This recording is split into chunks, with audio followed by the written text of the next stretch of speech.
Hello and welcome to all of you. Hopefully आप सभी अच्छे होंगे और अपना एग्ज़ाम जो है आप अच्छे से दे रहे होंगे।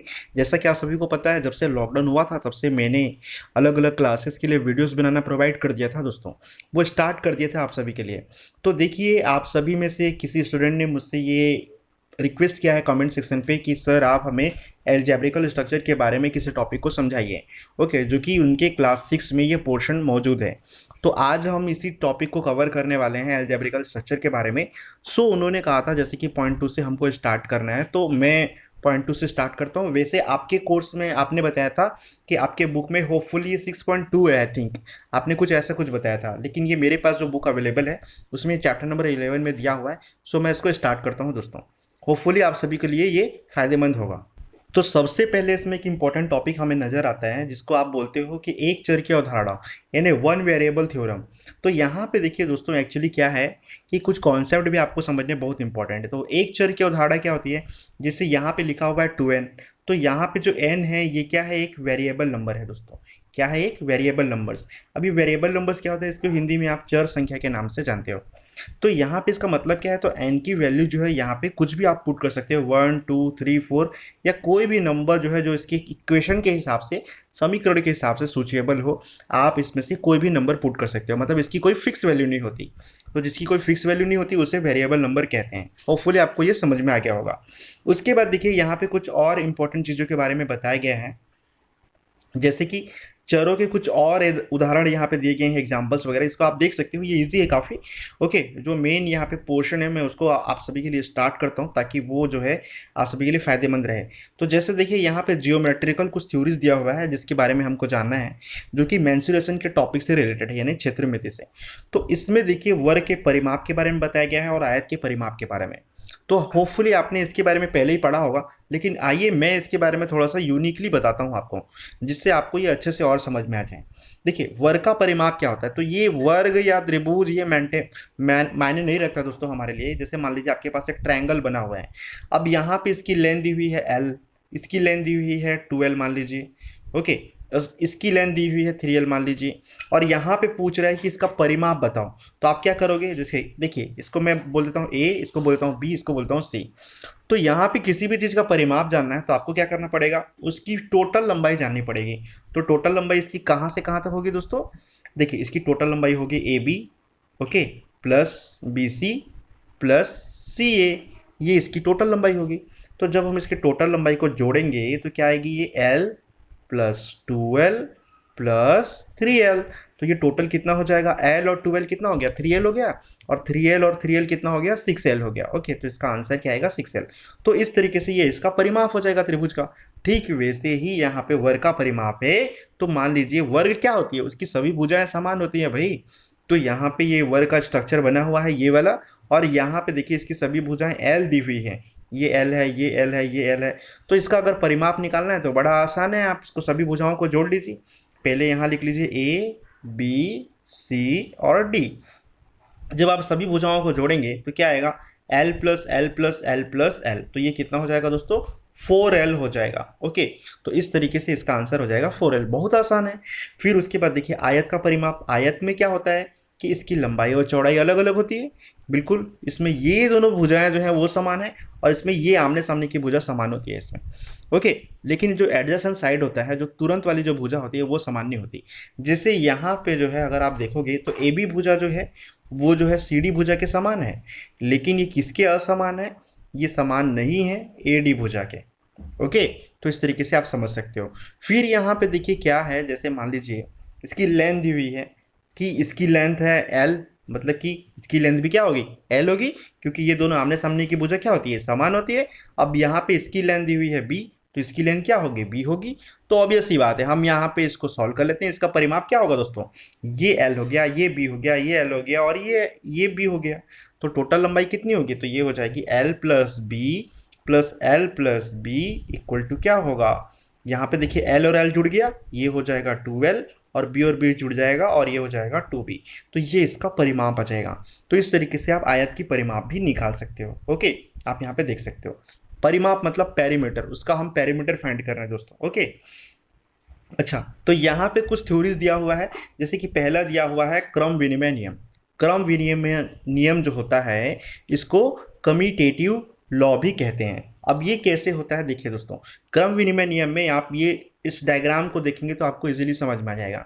जैसे यहाँ पे देखिए क्या बताया गया है कि ये 4 फिंगर्स शो है, यहाँ पे 4 फिंगर्स शो है ना, और यहाँ पे 3 फिंगर्स शो है। जब दोनों को ऐड करोगे तो कितना आएगा, 7 आएगा, बिल्कुल। तो यहाँ पे क्रम विनिमय नियम करेंगे, इसकी क्रम को बदल देंगे। विनिमय यानी क्या होता है, एक स्थान से दूसरे स्थान में जाना और दूसरे स्थान से एक स्थान में आना, मतलब कि आदान प्रदान। तो जगहों की जब हम आदान प्रदान करेंगे तो क्या होगा, यहाँ पे मैंने 3 लिख दिया और यहाँ पे मैंने 4 लिख दिया, तो अभी भी वैल्यू क्या आ रही है, 7 आ रही है ना। इसका मतलब क्या है कि अगर आप योग में यानी कि प्लस आप करते हो और उसके क्रम को बस बदल देते हो, यानी कि उसको उसके पोजिशन को चेंज कर देते हो, फिर भी उसके आंसर में कोई चेंजेस नहीं आएगा। ये होता है आपका क्रम विनिमय नियम। होपफुली आपको ये समझ में आ गया होगा और आपको एक्सरसाइज जब आप सॉल्व करोगे तो और अच्छे से समझ में आएगा। लेकिन आप इसको बताओगे कैसे, तो इसको आप बता सकते हो, मान लो ये ए है ये बी है, तो ये क्या हो गया ए प्लस बी। और तो ये क्या होगा, ये 3 फिंगर को हम बी बोल रहे हैं, 4 फिंगर को ए बोल रहे हैं, तो वैसे ही क्या होगा, ये बी हो जाएगा और ये ए हो जाएगा। इसका मतलब क्या है कि A plus B equal to B plus A. अगर इसको फॉर्मूला में लिखने बोलेगा तो आप ये लिख के दिखा देना, बड़ा सिंपल है। ओके, फिर उसके बाद देखिए आपके लिए नेक्स्ट टॉपिक आता है कि यहाँ पे देखिए इसको अगर एग्जाम्पल से समझे तो क्या होगा। एग्जाम्पल यही होगा यहाँ पे कि हमने जाना कि A plus B equal to B plus A होता है। मतलब अगर मान लीजिए ए की वैल्यू 5 है और बी की वैल्यू 4 है, तो यहाँ पे अगर आप पुट करोगे दोनों वैल्यू बराबर आएगा, तो मतलब फॉर्मूला सही। तो यहाँ पे क्या करेंगे, बी की वैल्यू कितनी रखी थी हमने 4 और ए की वैल्यू कितनी रखी थी हमने 5, तो ये कितना हो गया 9 और ये भी कितना हो गया 9, मतलब दोनों वैल्यू सेम है। मतलब हमारा ये जो फॉर्मूला है क्रम विनिमय नियम का, होपफुली आप समझ चुके होंगे। अब यहाँ पे देखिए दूसरा टॉपिक है कि यहाँ पे क्रम विनिमय में हम गुणन को समझेंगे। बड़ा आसान है दोस्तों। जैसे देखिए मान लीजिए 3 इंटू 4 करते हो तो कितना आता है, 12 आता है ना। और अगर 4 इंटू 3 करोगे तो क्या आएगा, 15 थोड़ी ना आएगा भाई, 12 ही आएगा। ऑब्वियस सी बात है। तो इसका मतलब क्या है, भले आप 3 इंटू 4 करो या 4 इंटू 3, मतलब तो सेम है। यानी कि भले आप क्रम को बदल दो। जैसे मान लीजिए ए इंटू बी, तो यहाँ पे ए की जगह पे हमने क्या रख दिया, 3 रख दिया। बी की जगह पे हमने क्या रख दिया, 4 रख दिया।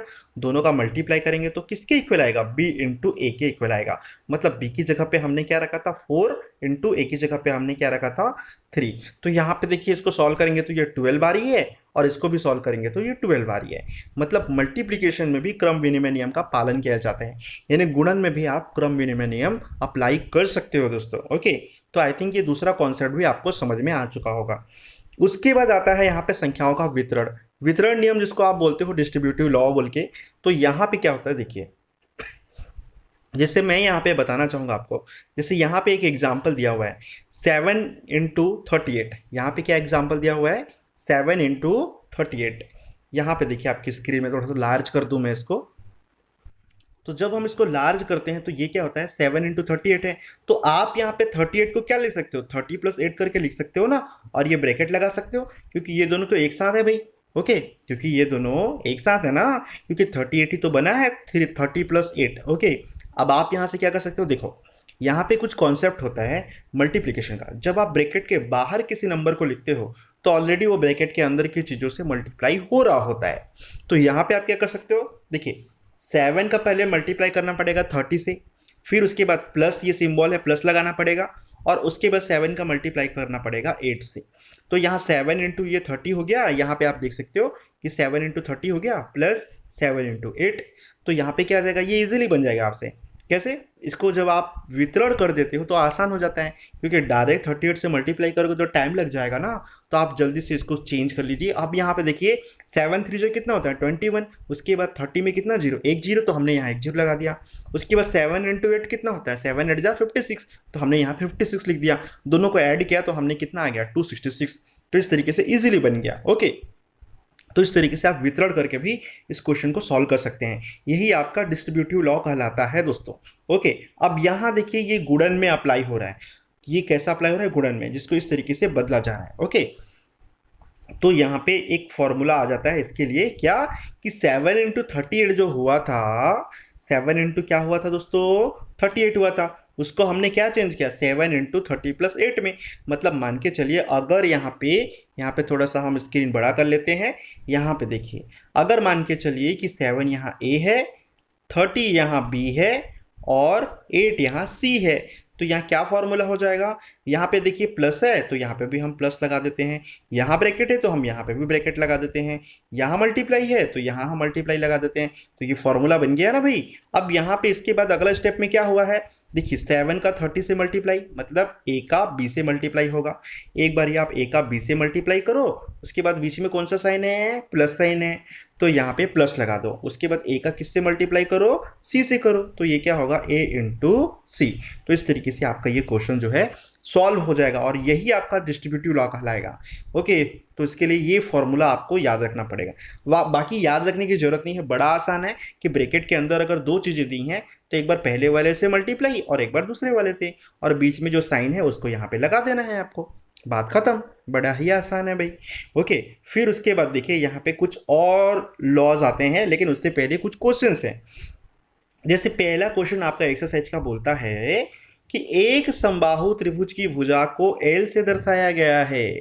तो देखिए यहाँ पे क्या दिया हुआ है भाई, सबसे पहले आप जब इसका सॉल्यूशन बनाओगे आप क्या लिखोगे, सबसे पहले आप लिखोगे गिवन, यानी कि दिया है। आप हिंदी में लिखोगे दिया है और इंग्लिश में क्या लिखते हो, गिवन। तो यहाँ से क्या क्या दिया है, समबाहु त्रिभुज दिया है। तो समबाहु त्रिभुज क्या होती है ये आपको पता होनी चाहिए। समबाहु यानी समान बाहु वाली, तो ऐसा त्रिभुज जिसके सभी बाहु या भुजाएं क्या हो, समान हो, क्या कहलाएगा वो, समबाहु त्रिभुज कहलाएगा ना। तो यहाँ पे दिया है समबाहु त्रिभुज की भुजा को L से दर्शाया गया है, तो समबाहु त्रिभुज के भुजाओं का परिमाप ज्ञात करो। तो आइए इसको हम मैथ्स बार में सॉल्व करने की कोशिश करते हैं। ओके, जहाँ पे आपको भी अच्छे से समझ में आएगा। तो देखिए दोस्तों, सबसे पहले हम यहाँ पे एक समबाहु त्रिभुज फॉर्म कर लेते हैं इस तरीके से। अब ये एक समबाहु त्रिभुज आपका बन चुका है। ओके, यहाँ पे मैं इसको ड्रॉ कर देता हूँ इस तरीके से, एक मिनट रुकिए, इस तरीके से ये एक समबाहु त्रिभुज आपका बन चुका है। ओके, अब यहाँ पे देखिए क्या है कि इसकी एक भुजा का जो वैल्यू है वो दिया हुआ है L। तो ऑब्वियस ही बात है, समबाहु मतलब क्या होता है, इसकी सभी भुजाएं क्या होती हैं, समान होती हैं। नाम से ही पता चल रहा है, समबाहु, समान भुजा वाली, समान बाहु वाली। तो यहाँ पे ये क्या हो गया, इसको मान के चलिए A बोल दिया आपने, इसको बोल दिया C, B बोल दिया और इसको बोल दिया C। तो सभी भुजाओं का वैल्यू क्या आ गया, L आ गया, क्योंकि समान बाहु है। अब इसका परिमाप ज्ञात करना है, तो इसका परिमाप क्या आएगा, तो यहाँ पे आप लिखोगे पेरीमीटर ऑफ ट्रायंगल या त्रिभुज का परिमाप। यहाँ पे क्या लगाओगे, आप सभी भुजाओं को जोड़ दोगे तो बन जाएगा, ऑब्वियस सी बात है। A B plus B C हो गया, मतलब इसको जोड़ दिए, इसको जोड़ दिए, आप किसको जोड़ोगे, इसको जोड़ोगे, तो यानी कि प्लस सी ए हो गया। ओके, अब सबका वैल्यू क्या है भाई, एल है, इसका वैल्यू क्या है, एल है, सी ए का वैल्यू क्या है, एल है। तो एल और एल कितना हो गया, 2L हो गया, और 2L और एल कितना हो गया, 3L हो गया। तो यहाँ पे इसका आंसर क्या आ जाएगा, 3L। तो इस तरीके से आपका ये क्वेश्चन सॉल्व हो गया दोस्तों। ओके, उसके बाद देखिए आपके स्क्रीन में कुछ और क्वेश्चन है। जैसे कि इसमें बताया गया है सेकंड नंबर क्वेश्चन कि एक जो है रेगुलर हेक्सागोनल है, एक हेक्सागोन है। अब ये हेक्सागोन यानी षटभुज, षटभुज है ना, तो ये षटभुजा यानी कि 6 भुजा वाली। ओके, तो इसकी जो है एक भुजा की लंबाई कितनी दी हुई है, L दी हुई है। ओके, और इसको व्यक्त किया गया सभी भुजाओं के बारे में बताया गया है। तो L का प्रयोग करते हुए इस षटभुज के परिमाप को व्यक्त कीजिए।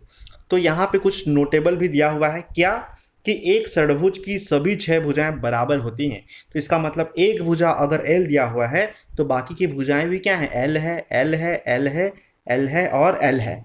तो इसकी वैल्यू हमको फाइंड करनी है। तो आप कैसे करोगे, कितने सारे L है भाई, तो ये हो गया 1 2 3 4 5 और 6। तो टोटल हम लिख लेते हैं 1 2 3 4 5 एंड 6। ये टोटल L हो गई इसकी सभी भुजा, मतलब षटभुज की परिमाप यहाँ पे लिखोगे, उसके बाद इक्वल टू करोगे, सबको जोड़ दोगे तो कितना आ जाएगा, 6L आ जाएगा। तो ये आपका आंसर हो जाएगा दोस्तों यहाँ पे। ओके, तो इस तरीके से आप इसके क्वेश्चन को सॉल्व कर सकते हो इजीली, बड़ा ही आसान है। अब यहाँ पे देखो एक थर्ड क्वेश्चन आपका क्या बोलता है, लेकिन थर्ड क्वेश्चन सॉल्व करने से पहले मैं फोर्थ क्वेश्चन आपको बता दूं। देखिए फोर्थ क्वेश्चन आपकी बोलती है कि वृत्त का एक व्यास वह रेखाखंड है जो वृत्त पर स्थित दो बिंदुओं को जोड़ता है। बिल्कुल सही है भाई। तो वृत्त का व्यास क्या होता है पहले वो समझ लो। जैसे मान लीजिए ये एक सर्कल है, ये इसका केंद्र है, यहां से तो आप सर्कल ड्रॉ करोगे ना, और ये इसकी त्रिज्या है। ओके, अगर इस त्रिज्या को यहां से आगे लाइन खींच दो तो ये क्या बन जाता है, वृत्त का व्यास बन जाता है, जिसको आप इंग्लिश में डायमीटर कहते हो। तो यहाँ पे जो सेंटर पोर्शन है, यहाँ पे, यहाँ से ये क्या है, आर है, ये एक त्रिज्या है और ये एक त्रिज्या है। मतलब वृत्त की व्यास जो है सबसे लंबी साइड होती है, जो कि वृत्त के अंदर की सबसे लंबी भुजा होती है, जो कि दो किनारों को टच करती है। देखिए यहाँ पे और यहाँ पे टच कर रही है ना, बिल्कुल कर रही है। तो ये किसके इक्वल है, 2r के इक्वल है। ये 1r और ये 2r। ओके, अब यहाँ क्या बोलता है क्वेश्चन कि इसमें ए बी वृत्त का व्यास है। यहाँ पे बताया हुआ है कि ए बी जो है वृत्त का व्यास है, बिल्कुल है भाई, सही है। और सी इसका केंद्र है, बिल्कुल सही है। माफ कीजिएगा दोस्तों। और फिर उसके बाद क्या है कि वृत्त के व्यास को उसकी त्रिज्या आर के पदों में व्यक्त करो। बड़ा ही आसान है, अगर वृत्त के व्यास को त्रिज्या आर के पदों में व्यक्त करेंगे तो ये क्या होगा, त्रिज्या तो आर ही होती है ना, जिसको आप रेडियस कहते हो। तो ये आर हो गई, ये भी आर हो गई। इसका मतलब वृत्त का व्यास क्या था, यहाँ से ए बी को बोला है वृत्त का व्यास है, तो ए बी का वैल्यू क्या है दोस्तों। देखिए अगर आप गौर से देखोगे यहाँ पे, तो ए बी का वैल्यू आपको क्या नजर आएगा, यहाँ पे आप देखिए, आपको समझ में आ जाएगा कि ए बी की यहाँ पे दो वैल्यू दी गई है। कैसे कैसे दी गई है भाई, तो यहाँ पे देखिए ए बी की क्या दो वैल्यू दी गई है, यहाँ पे देखिए कैसे दी गई है कि ये जो है एक ए सी तक एक वैल्यू है और सी बी तक एक वैल्यू है। मतलब यहाँ की वैल्यू भी आर होगी, क्योंकि ये भी त्रिज्या है यहाँ तक, ये केंद्र तक, और ये भी क्या होगी, आर होगी। तो हम इसको कैसे बनाएंगे, आइए देखते हैं। देखिए A B is equal to, यहाँ पे आपको देखने को मिलेगा कि ए सी है प्लस, आप डायग्राम में देखते रहो, प्लस सी बी है। ओके, अब ए सी क्या है भाई, त्रिज्या है, तो ए सी का वैल्यू क्या होगा, आर होगा। सी बी क्या है भाई, त्रिज्या है, इसका वैल्यू क्या होगा, आर होगा। ए बी क्या है भाई, व्यास है इसका, यानी डायमीटर है, इसकी वैल्यू क्या होगी भाई, इसकी वैल्यू क्या होगी, इसकी वैल्यू होगी डी, जिसको आप डायमीटर कहोगे। ओके, तो यहाँ पे डायमीटर की वैल्यू क्या आ जाएगी, फाइनली आर, और आर क्या हो जाएगा, 2r होगा ना। तो इस तरीके से आपका डायमीटर का वैल्यू फाइंड हो गया आपको। ओके, तो इस तरीके से आपका क्वेश्चन भी सॉल्व हो गया। तो आइए देखते हैं अगले क्वेश्चन की ओर आगे बढ़ते हैं। जैसे यहाँ देखिए तीन संख्याएं दी गई हैं, 14, 27 और 13 के योग पर हमको विचार करना है, और हम यह योग दो प्रकार से ज्ञात कर सकते हैं। कैसे कैसे, यहाँ देखिए पहला दिया हुआ है, हम पहले 14 और 27 को जोड़ेंगे और 41 प्राप्त कर लेंगे। ओके, और बाद में 41 से फिर 13 जोड़ेंगे। मतलब यहाँ पे क्रम विनिमय नियम बताया गया है। पहले क्या बोल रहा है कि 14 को जोड़ेंगे किसके साथ, 27 के साथ, और बाद में इन दोनों को किसके साथ जोड़ेंगे, 13 के साथ जोड़ेंगे।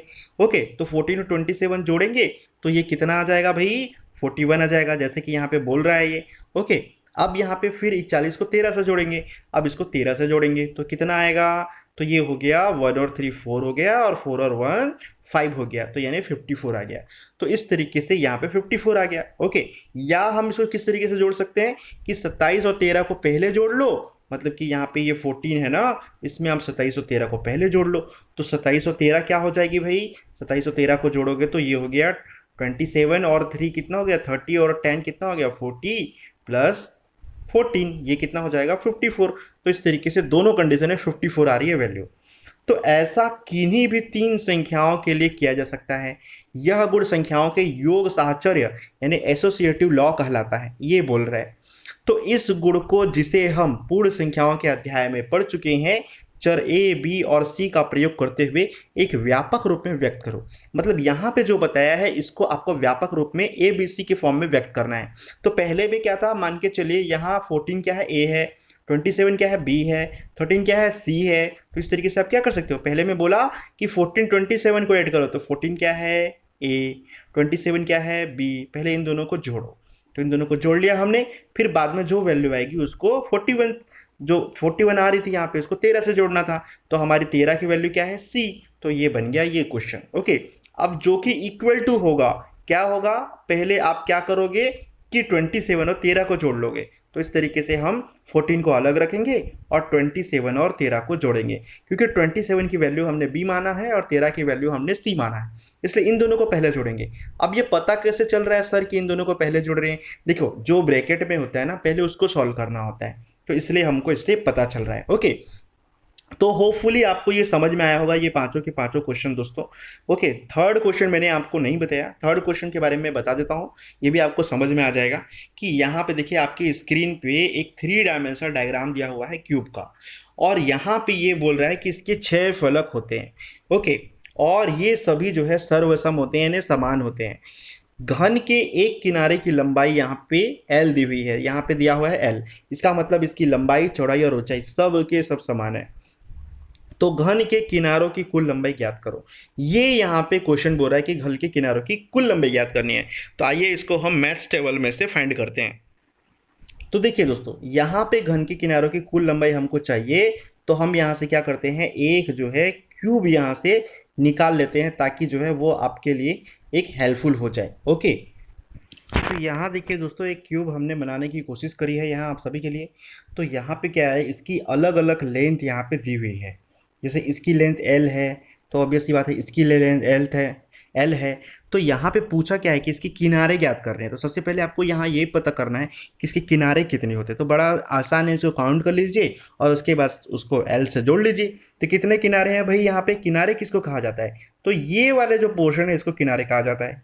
इसको, ये वाले हिस्से को क्या कहते हैं, किनारा कहा जाता है। तो यहाँ पे देखिए ये एल है, तो इसको काउंट कर लेते हैं हम। वन हो गया, ये आपका टू हो गया, ये आपका थ्री हो गया, यहाँ पे मैं थ्री ही लिख देता हूँ। ये आपका फोर हो गया, ये वाला। ओके, और उसके बाद ये आपका फाइव हो गया, ये पीछे वाला। ये सिक्स हो गया, ये यहाँ सेवन हो गया, ये यहाँ एट हो गया, ये नाइन हो गया, ये टेन हो गया, ये पीछे वाला 11 हो गया और ये सामने वाला 12 हो गया। तो इस तरीके से यहाँ पे 12 किनारे होते हैं दोस्तों। आई थिंक आपको ये समझ में आ गया होगा। अब ये जो 12 किनारे हैं, ओके, मैं एक बार फिर से बता देता हूँ ताकि आपको क्लियर हो जाए, एकदम क्रिस्टल क्लियर रहे, कोई मैटर ना हो यहाँ पे। देखिए ये आपका, इसको कलर थोड़ा चेंज कर लेते हैं अपन। ओके, तो यहाँ पे देखिए ये आपका वन हो गया, यहाँ पे आपका ये टू हो गया, ये आपका थ्री हो गया, ये आपका फोर हो गया। ओके, ये पीछे वाली लाइन जो है ये फाइव हो गई, ये वाली सिक्स हो गई, ये वाली सेवन हो गई, ये एट हो गई, ये नाइन हो गई, ये टेन हो गई, ये पीछे वाली लाइन ये वाली क्या हो गई, 11 हो गई, और ये वाली लाइन क्या हो गई, 12 हो गई। आप इसको नोट डाउन कर सकते हो। अब यहाँ पे देखो, हम थोड़ा इसको कैलकुलेशन सॉल्व करते हैं, फिर से इसका कलर चेंज करते हैं। अब यहाँ पे देखिए क्या होगा, इसके 12 जो हैं वो किनारे हैं, ऑब्वियस सी बात है। तो 12 किनारे हैं तो सभी की वैल्यू क्या है, एल है ना। तो सभी किनारे, टोटल किनारे कितने हैं, 12 है। तो हम यहाँ पे लिख लेते हैं, 12 टाइम्स एल लिखना पड़ेगा आपको। 1 2 3 4 5 6 7 8 9 10 11 और 12, सबको ऐड करेंगे तो कितना आएगा, 12 एल आएगा। तो ये इसका परिमाप हो गया दोस्तों। क्या हो गया, इसका परिमाप हो गया। होपफुली आपको ये लेक्चर जो है समझ में आएगा, आप इसका स्क्रीनशॉट ले सकते हो ताकि आपके लिए ये हमेशा काम आए। ओके, आई थिंक ये चैप्टर आपको समझ में आ गया होगा। ओके, सो मैं पहले एक काम करता हूँ, इतने जितना पोर्शन हमारा वीडियो बना है इसको अपलोड कर देता हूँ। उसके बाद इसका दूसरा पार्ट भी डाल देता हूँ, ताकि आप लोग को जो है कोई प्रॉब्लम ना हो और आपका पेपर अच्छे से बन जाए। आप ये वीडियो ही देख लीजिए, आपका उद्धार हो जाएगा, आसानी से समझ में आ जाएगा सारे के सारे टॉपिक्स। ओके दोस्तों, so good luck to all of you, thanks for watching once again. और इसी तरीके से कमेंट करते रहिए, अच्छे अच्छे कमेंट कीजिए, और आपकी जो भी डिमांड्स हैं बिल्कुल बताइए, वो ज़रूर पूरे किए जाएंगे। ओके।